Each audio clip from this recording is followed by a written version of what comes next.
Ya semuanya dihitung lah. Biasa dalam kebijakan yang baru itu pasti masyarakat juga ikut berhitung mampu atau nggak mampu, berat atau nggak berat. Seperti dulu waktu BPJS di luar yang BPI yang gratis 96 juta kan juga ramai. Tapi setelah berjalan kan saya kira merasakan manfaatnya bahwa rumah sakit tidak dipungut biaya, hal-hal seperti itu yang akan dirasakan setelah berjalan. Kalau belum biasanya pro dan kontra.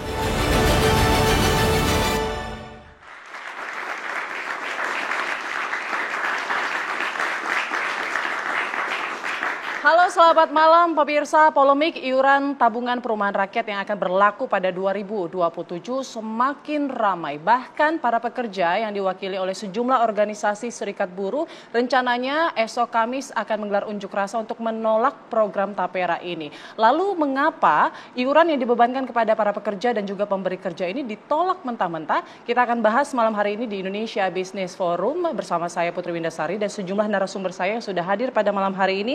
Ada Bapak Sani Iskandar, Wakil Ketua Umum Apindo. Selamat malam. Terima kasih Pak sudah hadir. Kemudian di sebelah kanan saya juga ada Mas Fitra Faisal, ekonom dan dosen FEB Universitas Indonesia. Terima kasih Mas Fitra sudah hadir. Kemudian di sebelah kiri saya ada Ibu Nining Elitos, selaku Koordinator Dewan Buruh Nasional Kongres Aliansi Serikat Buruh Indonesia atau KASBI. Selamat malam Ibu Nining. Terima kasih sudah hadir. Dan di sebelah kiri saya juga ada Bapak Haidir, merupakan pengemudi ojek online. Selamat malam Pak Haidir, terima kasih sudah hadir.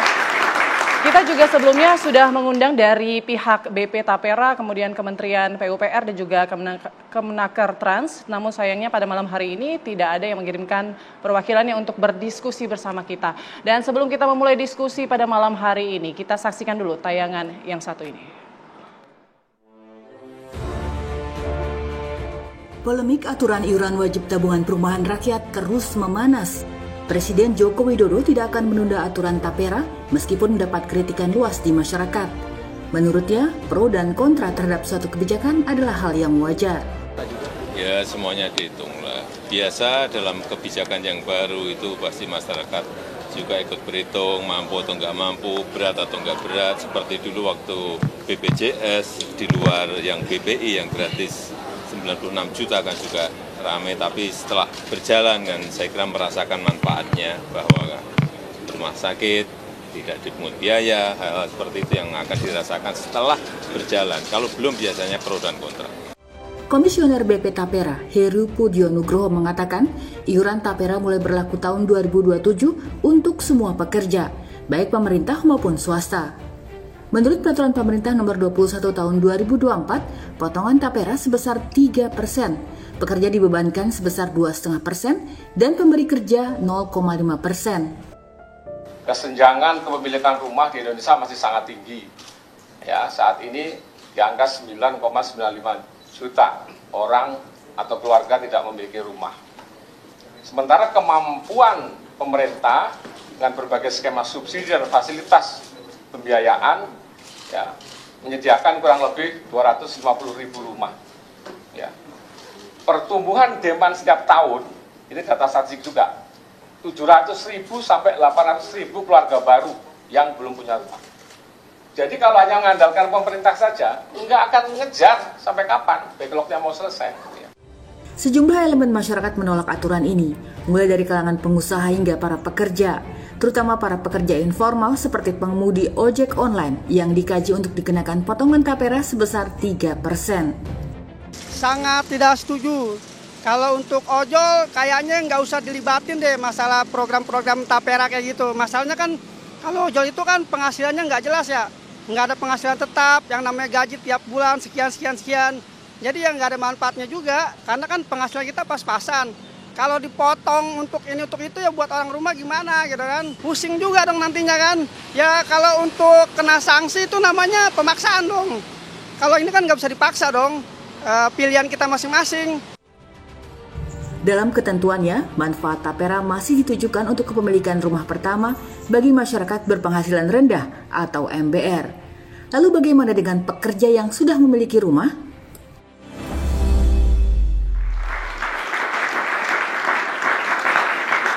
Ya Ya pemirsa, pekerja dan pemberi kerja saat ini tengah resah ya dengan adanya beban iuran tabungan perumahan rakyat. Tidak hanya itu juga, pekerja informal seperti ojek online juga saat ini tengah gundah. Kita juga sudah hadirkan ini Pak Haidir. Saya mau langsung tanya, Pak Haidir, Bapak sudah tahu belum soal berita adanya iuran tapera ini di 2027? Iya, saya kalau dibilang udah tahu ya tahu dari teman-teman juga gitu. Setuju nggak Pak? Ya kalau dibilang setuju ya kita sangat nggak setuju Mbak gitu. Soalnya kalau dihitung potongan-potongan begitu mah nggak dapat apa-apa kita bawa pulangnya. Nggak dapat apa-apa, tapi kalau kita boleh tahu nih Pak, biasanya ini kan ojek online berarti bekerja selama full 30 hari dalam sebulan. Betul. Nah per harinya itu biasanya pendapatannya berapa? Per harinya itu kadang nggak jelas Mbak, kadang kalau misalnya lagi orderan lagi ada bisa 100.000. Kadang kalau betul-betul sama sekali kita nggak dapat karena begitu banyaknya ojol, kadang kita dapat 50. Itu kadang bersih atau masih ada bensin gitu-gitu? Ada potongan, biasanya kalau kita udah 100 nih, kita udah narik nih, itu 50.000 tuh udah pasti bensin. Sudah pasti bensin? Iya, udah pasti habis bensin. Jadi kalau misalnya ditambah potongan yang lain, itu mah bisa berantem sampai rumah Mbak. Nggak ada yang dibawa. Tapi begini, kalau dari aplikator sendiri biasanya memotong itu bisa berapa persen dari tarif yang dibebankan ke penumpang? Itu 20 sampai 25 Mbak. Jadi itu kalau kayak gini ya contohnya. Misalnya saya narik sekali orang ini 15.000 nih bayarnya. Itu 4.600 itu buat kantor. Jadi lebihnya itu 10.000 buat kita.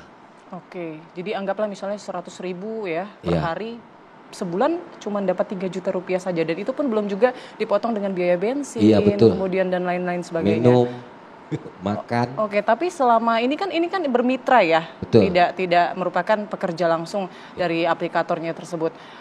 Apakah juga dibebankan seperti BPJS misalnya atau BPJS ada potongan juga? Gitu. Dipotong juga? Iya. Jadi apa itu saja langsung dari deposit kita, itu langsung dipotong gitu. Langsung dipotong? Langsung dipotong. Begitupun jadi juga nggak ada tunda-tunda lagi, kalau sebulan nih potong-potong. Yang BPJS Ketenagakerjaan juga? Betul. Ya apakah itu menjadi syarat juga untuk menjadi driver mereka, itu juga menjadi syarat ya? Ada sebagian yang ojol yang itu diharuskan, ada yang enggak gitu. Oke, jadi kalau dihitung-hitung nih Pak Haidir, untuk pengeluaran BPJS Kesehatan, BPJS Tenaga Kerja dan juga mungkin iuran-iuran lainnya yang diwajibkan untuk bermitra dengan aplikator, itu biasanya berapa besarannya? Ya kalau misalnya dihitung potongan itu ya setiap bulan ya bisa tergantung dia ngambil kreditnya apa ya Mbak. Misalnya di 200 apa 150 gitu setiap bulannya bisa jadi gitu. Apalagi kalau misalnya ngambil motor dari kantor, itu ada 50.000 apa 100.000 tergantung dia tahunnya mau sampai kapan. Lumayan ya potongannya ya? Iya lumayan. Itu belum biaya hidup juga ya. Iya. Tapi Pak Haidir sudah punya rumah? Ya dibilang punya rumah ya kita ngontrak Mbak. Masih ngontrak? Iya. Nah kalau dihitung-hitung sudah berapa lama bekerja sebagai ojek online ini? Dari 2018. 2018. Kemudian berencana punya rumah? Pengen sih punya rumah Mbak, cuman ya kita lihat dulu. Dari yang sekarang belum cukup ya Pak, apalagi nanti dipotong. Betul, begitu ya. Apalagi pendapatannya nggak jelas setiap harinya. Oke, kalau untuk anak ada berapa? Anak ada 2 Mbak. 2, sudah sekolah? Sekolah, gitu. Sekolah. Belum bagi biaya ibaratnya jajan ya. Buat sekolahnya, alat tulis segala macam gitu. Kita kan pikirin itu juga Mbak. Tapi begini, kan penawaran tapera nantinya Bapak mungkin bisa beli rumah dalam setelah bergabung selama 1 tahun gitu, menabung gitu. Iya. Gimana menurut Bapak? Ya kalau bilang tawaran rumah selama 1 tahun ya kalau kita dapat Mbak. Kan kita mikir tiapnya dipotongnya. Nggak ada toleran untuk di rumah. Kita harus bawa pulang rumah aja. Jadi sekarang prioritasnya sebenarnya menghidupi istri, betul, anak, gitu ya, sambil berjalan kemudian menabung untuk beli rumah, begitu ya. Oke. Terus dengan adanya nanti potongan 3% kan kalau kita karyawan kan dia hanya 2,5%. Nah, 0,5%-nya kan ke perusahaan. 3% nih dari gaji kalau dihitung-hitung Mas Haidir. Ya, memberatkan tidak atau merasa terpaksa tidak? Ya nggak setuju banget Mbak itu mah. Nggak setuju? Iya betul. Saya pribadi ya nomor 1 saya nggak setuju kalau dipotong begitu. Karena nggak mikir soal kita hari-harinya itu kita nggak jelas dapatnya Mbak. Gitu. Baik. Mungkin saya mau ke Bu Nining. Bu Nining, kalau dari Serikat Buruh gimana nih? Besok rencananya mau unjuk rasa. Ya, kita apresiasi kepada seluruh serikat buruh atau gerakan rakyat yang kemudian memberikan gelombang protesnya terhadap pemerintah, di mana kita tahu berbagai macam regulasi, undang-undang, kebijakan seringkali tidak partisipatif bermakna bagi rakyat gitu ya gitu. Dimana seharusnya ketika pemerintah ingin melahirkan satu regulasi atau kebijakan paling tidak adalah bagaimana pelibatan seluruh stakeholder. Artinya kita akan tahu bagaimana manfaat, bagaimana konsekuensinya. Betul. Nah ini yang seringkali terjadi sejak dari Omnibus Law Undang-Undang Cipta Kerja gitu ya sampai kepada PP 21 tahun 2024 ini. Nah, dalam situasi keprihatinan, situasi ekonomi hari ini, di mana kaum buruh gitu ya, beberapa tahun terakhir kita tahu ditekan upah serendah-rendahnya gitu ya, dengan berbagai macam lewat kebijakan. Tapi di sisi lain kaum buruh diberikan beban terus gitu ya gitu. Nah, kalau dulu di Undang-Undang Jam Sostek, buruh tuh hanya menerima hanya program kesehatan dipotong.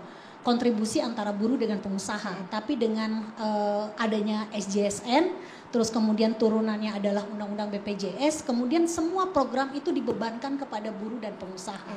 Nah tentu ini adalah semakin berat gitu ya, di mana situasi yang kemudian upah sebenarnya tidak secara angka mungkin dia akan terlihat 1,56 rata-rata terjadi kenaikan gitu ya. Tapi di sisi lain kalau dibicara tentang kondisi objektifnya dengan kenaikan berbagai macam kebutuhan pokok gitu ya, kebutuhan yang mendasar, sebenarnya tidak terjadi kenaikan. Contoh misalkan ketika penentuan upah itu kan berdasarkan inflasi dan pertumbuhan ekonomi di 2023 untuk berlaku di 2004. Tapi di sisi lain gitu ya di 2003 itu sudah terjadi kenaikan kebutuhan pokok, kenaikan listrik gitu kan, dan yang lain akan berimbas kepada semua kebutuhan.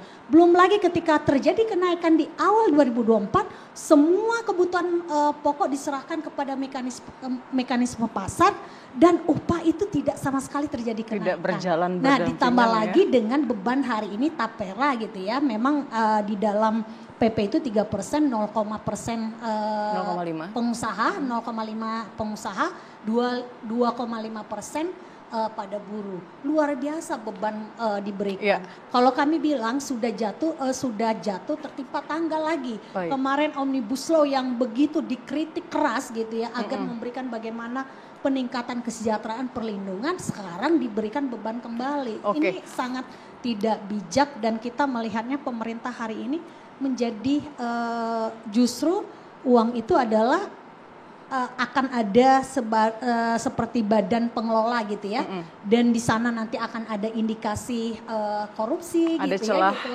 ada celah-celah. Seharusnya kalau bicara tentang problem anggaran negara karena persoalan kepentingan rakyat, seharusnya kan ada hal-hal yang lain yang bisa dilakukan. Kalau kita lihat memang perumusan Undang-Undang Tapera di 2016 ini hampir tidak terdengar ya. Bagaimana merumuskannya? Apakah kemudian melibatkan juga para pengusaha? Nanti kita akan bahas Pak Sani, usai jeda berikut kami akan kembali.